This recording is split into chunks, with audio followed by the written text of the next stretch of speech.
everyone, and thank you so much for tuning in. I'm Monica, and in today's video I will be answering your questions while painting a portrait.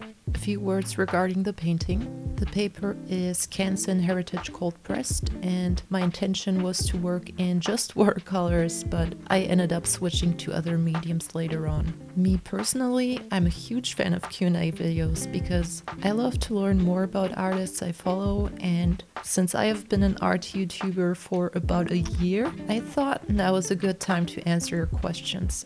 I got so many, and a huge thank you to my subscribers. Alright, I hope you are prepped with snacks and drinks, and let's just start with the first question. What do you do for a living? Okay, so what I do for a living at the moment has nothing to do with my actual training. I'm a trained graphic designer and worked as such for over a decade before I switched to something else. In my early teenage years, I was very fond of the idea to become an artist, and back then social media and the internet was a pretty new and undeveloped thing, so with all the comments I received from my parents and teachers, I thought becoming a graphic designer would be the closest to an art career. So that's why I did it. Some of you might be familiar with comments that suggest that you will starve as an artist and end up under a bridge, and I truly believed it, so that's why I picked graphic design instead. Long story short, even though I loved editing graphics and designing booklets or editing photos, and by the way, I ended up as a greeting cards designer later on, I was never happy with that job because one, it is a low salary job, at least here in Germany, and secondly, I got tired of constantly being told what to do by higher ups that have no background in graphic design. The result was constant frustration. Either I did what I was told to do and the products did not sell well, or I pushed my ideas and visions, received a lot of praise, only to be scolded later on when the sales did not meet expectations. I got told things like, "We knew this is gonna fail, look at it, who approved this, yada yada." Of course it was my fault and had nothing to do with the fact that people don't buy greeting cards anymore, and that in times of digital messaging, sales are going down in general.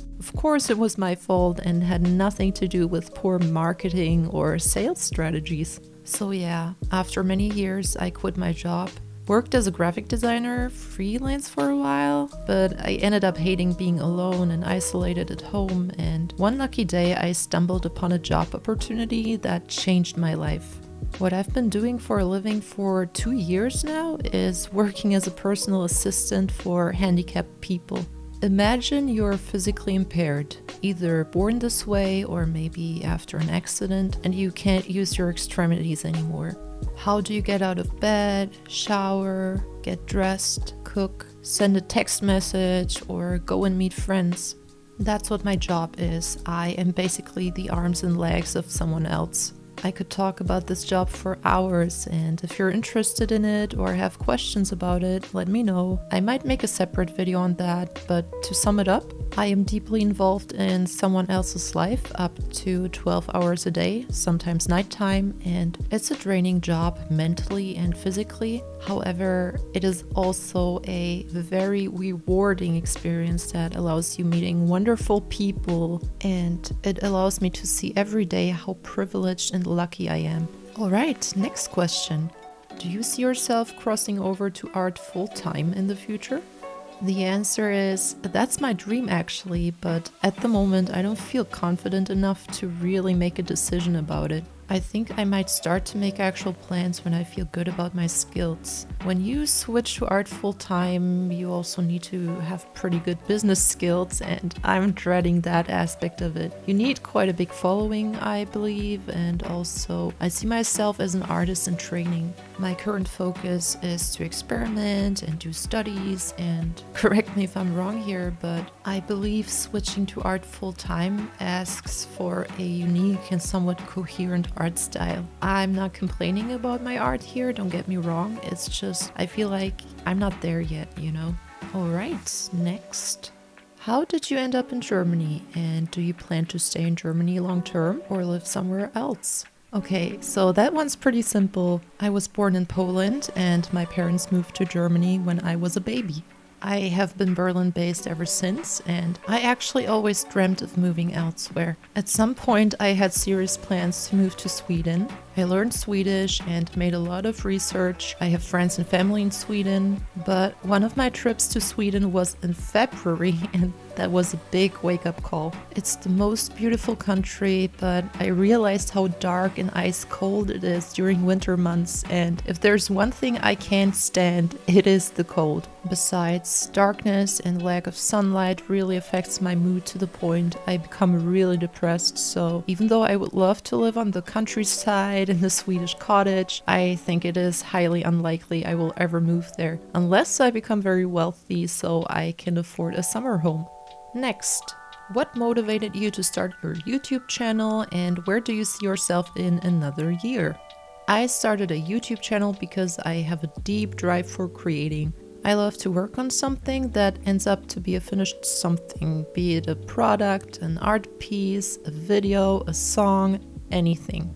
It might come as a surprise to some of you, but I am actually a very introverted, shy and private person in real life situations. I would even say I have some degree of social anxiety, but it's not like I feel good when I am isolated. So my idea behind starting a YouTube channel was to connect with people who think alike and to just dip my toes in content creation, to test myself, so to speak. And what can I say? Turns out I'm really enjoying it. Another reason is that there is so much joy in the creative process and ending up with something finished, but there is even greater joy in sharing it with people. The art community on YouTube gives me so much. I feel like less of a weirdo. I learn, I get inspired, I meet wonderful people, I get entertained, and I wanted to give back and be a part of it. Where do I see myself in a year? Hopefully, I will have refined my skills and learned new things. Quitting my job and making art full-time would be an absolute dream, but I don't see myself there yet. Not in a year. I am a slow learner, and that's okay. Next, how to properly do background practice that's effective. Ooh, this is such a good question. I want to know myself. I don't really do backgrounds in my work. They are usually just flat color blocks, maybe with some texture, and it may sound lazy, but I actually like it that way. Most of the art pieces that I admire have solid backgrounds anyway, and I prefer more complex subjects on a very simple minimalistic background. I think nailing backgrounds is a master skill because it involves perspective, lighting, different levels of saturation, blur versus detail, so many things. I want to forward this question to you guys. If you have tips on how to do effective background practice, leave a comment. I am curious myself. Next, how do you start a good YouTube channel? Because I want to start one so bad, LOL. Actually, my dear friend Sketches and Scrubs just posted an amazing video on how to start an art YouTube channel. I will link it down below. That video covers everything. You will love her, so please go and check her out. Next question I got asked a lot, and that is, how do you find inspiration? What or who inspires you? So, my sources of inspiration actually changed over time. As a kid, it was definitely Disney movies. I remember we had a VHS player that had a slow motion play button, so it would play my favorite Disney movies frame by frame. And it always fascinated me how an animated movie is basically just hand-drawn images that change slightly frame by frame. I would pause interesting moments and sketch the characters. Years later, I would watch anime. There was that one anime that I was so obsessed with, and that was Neon Genesis Evangelion. And I would buy all the mangas and trace them like crazy, and then later come up with my own characters. In my later teenage years, what inspired me the most was to see an outstanding art piece that I would find on DeviantArt. And it made me want to improve my skills or to become a master myself. That has changed, so what inspires me the most these days is to actually see someone else being creative, seeing the process and feeling the joy they have, hearing what they think. Another thing that inspires me are colors. Just entering my art room and seeing my supplies inspires me a lot. Also, I'm a huge fan of analyzing color schemes, and it makes me want to go and come up with my own. As to inspiring artists, there are so many, way too many to name really. But my favorite artists usually inspire me for different reasons. One artist, I might admire them for their line quality or intricate details. Another one for their color identity. Another artist, I might love how they make me feel nostalgic. That's just a few examples. That said, there are many artists that, even though I find their work inspiring, I don't always click with their personality. In fact, some I even straight up dislike. But luckily, there are other artists that, even though their finished art may not inspire me as much, it's what they do and who they are and how they think that inspires me so much. A personality I click with is more inspiring to me than someone who is just highly skilled and does gorgeous work. Next, did you say you have a dog? And if so, can we meet them? Of course. Say hi to Peanut. She doesn't like it when you disturb her nap, even though she sleeps like 20 hours a day. I want her life. Do you see an online shop or prints of your work in the future?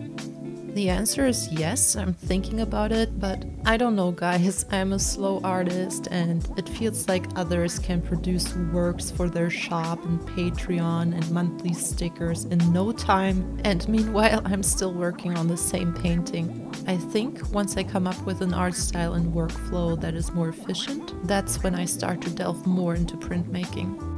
How many languages do you speak and can we hear you speak in other languages? Kennt ihr das, wenn ihr auf Kommando in einer anderen Sprache sprechen sollt und ihr fühlt euch dann so beobachtet, dass ihr dann anfängt zu stottern? Also ich spreche 4 Sprachen. Ich spreche Deutsch und Englisch, po polsku I po szwedzku. Next, with D major as part of your YouTube name, do you play a musical instrument? Which one and would you play for us? This is probably my favorite question. In fact, D major in my YouTube name is indeed a music reference. Fun fact, music is my other passion and initially my YouTube channel was supposed to be about music making and music production. I was kind of conflicted whether to focus more on traditional art or music, and eventually I decided for art because even though I love the creative aspect of music making, I realized at some point that it is a subject that involves a lot of technical knowledge that is beyond my skills and preferences. I don't like to deal with things like audio mixing and mastering, and even though I dipped my toes in it, I realized that even though people might be curious how I go about building a track, I could never provide any help because I'm not tech savvy enough. So yeah, the key of D is my favorite happy place in music. The vast majority of songs and tracks that make me tear up with joy are in D major. I don't play any particular instrument. Instead, I use my MIDI keyboard with my very basic piano skills. So what I do is, basically I arrange tracks in a digital audio workstation, a so-called DAW. Imagine it to be Photoshop but for music makers. And in that DAW, I can layer all kinds of audio material, and that's how you create a track. The MIDI keyboard I mentioned feeds the software with notes, and then you load up a digital instrument within the software and assign it to the notes you play. It can be anything from drums to strings, even guitar. I'm very into music theory, and also I like sample chopping a lot. Sample chopping is when you take a music sample or sound sample and you chop and alter it so it becomes something completely new. It's like scrapbooking or collaging, but with audio material. So yeah, if you want to listen to some of my stuff, I think I sneaked a few of my tracks into my videos. I can link them down below for you. And next question will be about my favorite things. So what's your favorite music, books, TV shows, video game, colors? Okay, music-wise, I enjoy music with some ethereal touch to it. It's usually electronic music that has an unconventional, experimental, and airy quality to it. But I also love rock music and lo-fi hip-hop. Generally speaking, my taste in music is really diverse. To name a few artists and bands, I love Wilco, Maribu State, Crew Ang Bin, Pogo, C418, FK Twigs, Mac DeMarco, too many to name really. Books. I'm very much a fan of books on psychology-related topics. Lately, I've been very interested in attachment theory. My favorite TV show of all time is Breaking Bad, but I haven't watched a TV show in a while. What I enjoy instead these days are true crime YouTube videos, as weird as it sounds. I am so much into video games. Some games I love are the Halo series, Persona 5, Red Dead Redemption, The Last of Us, the Uncharted series, the Hitman series, Tetris Effect, Ready or Not, Life is Strange. But my favorite game of all time is The Walking Dead Season 1 by Telltale Games. The TV show is crap, but this game changed my life. It's the best story ever. My favorite colors are all the colors you would see in a sunset sky. So purple, lavender, pink, salmon, coral, orange, vanilla, dusty blues. I love pastel colors as well as ashy or moody colors. Here's the final question. So how do you feel when you see your rapid channel growth recently? Oh my god, where to start? I mean, it feels like I was under 1,000 subscribers just a few weeks ago and suddenly we're over 3,000 people around here. To me, this is so crazy. I'm still in disbelief every single day. When you start a YouTube channel, you have no idea how things will go, and I started viewing it as an experiment just to see whether or not I like it, and I didn't expect that anyone would discover me in the first place, but the reception I've been getting is so positive, it just blows my mind. Now, seeing a views count go up is one thing. Nice, but also intimidating at times, because now you gotta keep up with expectations. But what I'm most grateful for is what is going on in the comments section. Every time I see one of you took their time to write something, be it words of encouragement, or how you feel inspired, that you got something useful out of it, or sharing advice, sharing your point of view, that's what really makes my day. And my goal for this channel is just to try somehow manage to stick to a more regular upload schedule despite having a demanding job. And what keeps me posting is watching art-related videos gives me so much joy, so I know how it is from a viewer's perspective. That's why I love being on the creator's side. It feels like giving back and belonging. Alright guys, the painting is done, and as always, I overworked it, but I managed to save it. My question to you is, what or who inspires you? If you have any questions, feel free to ask. I will gladly answer, and I hope you enjoyed this video. Please don't forget to like and subscribe and all the good things. I appreciate you all, and thank you so much for watching, guys, and have a fantastic day.